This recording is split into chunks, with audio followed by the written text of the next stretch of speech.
ಭಯೋತ್ಪಾದಕ ಚಟುವಟಿಕೆಗಳು ಹೆಚ್ಚಿದ ಹಿನ್ನೆಲೆ ಹೊಸ ವರ್ಷದ ಸಂದರ್ಭದಲ್ಲಿ ಶಾಂತಿ ಭಂಗವನ್ನುಂಟು ಮಾಡುವ ಸಾಧ್ಯತೆ, ಅಂತವರ ಮೇಲೆ ನಿಗಾ ವಹಿಸಿ ಅಹಿತಕರ ಘಟನೆ ನಡೆಯದಂತೆ ನೋಡಿಕೊಳ್ಳಿ ಎಂದು ಆದೇಶ. ಹೊಸ ವರ್ಷಾಚರಣೆ ವಿರೋಧಿಸುವ ಸಂಘ ಸಂಸ್ಥೆಗಳ ಬಗ್ಗೆ ಗುಪ್ತವಾಗಿ ಮಾಹಿತಿ ಸಂಗ್ರಹಿಸಿ ಮುನ್ನೆಚ್ಚರಿಕೆ.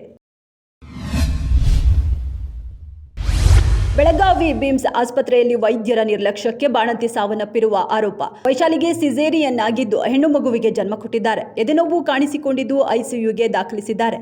ಚಿಕಿತ್ಸೆ ಫಲಿಸದೆ ವೈಶಾಲಿ ಮೃತಪಟ್ಟಿದ್ದಾರೆ. ವೈದ್ಯರ ನಿರ್ಲಕ್ಷ್ಯವೇ ವೈಶಾಲಿ ಸಾವಿಗೆ ಕಾರಣ ಎಂದು ಕುಟುಂಬದವರು ಆಕ್ರೋಶ. ಸಂಧ್ಯಾ ಥಿಯೇಟರ್ ಬಳಿ ನಡೆದ ಕಾಲ್ತುಳಿತದಲ್ಲಿ ಮಹಿಳೆ ಮೃತಪಟ್ಟಿದ್ರು. ಅವರಿಗೆ ನ್ಯಾಯ ಸಿಗಬೇಕು ಎಂದು ಅಲ್ಲು ಅರ್ಜುನ್ ಮನೆ ಎದುರು ಪ್ರತಿಭಟನೆ ನಡೆಸಲಾಗ್ತಿತ್ತು. ಆ ಬಳಿಕ ಅವರು ಮನೆ ಮೇಲೆ ದಾಳಿ ನಡೆಸಿದ್ದಾರೆ. ಈ ದಾಳಿ ಬಳಿಕ ಅಲ್ಲು ಅರ್ಜುನ್ ಮಕ್ಕಳು ಮನೆ ಬಿಟ್ಟು ಹೊರಟಿದ್ದಾರೆ. 3 ಗ್ರಾಮ ಪಂಚಾಯಿತಿ ವ್ಯಾಪ್ತಿಯ ರೈತ ಮುಖಂಡರ ಸಭೆಯಲ್ಲಿ ಶಾಸಕರ ಸ್ಪಷ್ಟನೆ. ನೆಲಮಂಗಲದಲ್ಲಿ ವಿಮಾನ ನಿಲ್ದಾಣ ಆಗಲ್ಲ, ಅಂತಹ ಸಂದರ್ಭ ಬಂದರೆ ನನ್ನ ಶಾಸಕ ಸ್ಥಾನ ಮುಡಿಪಾಗಿಟ್ಟು ಹೋರಾಟ ಮಾಡ್ತೇನೆ.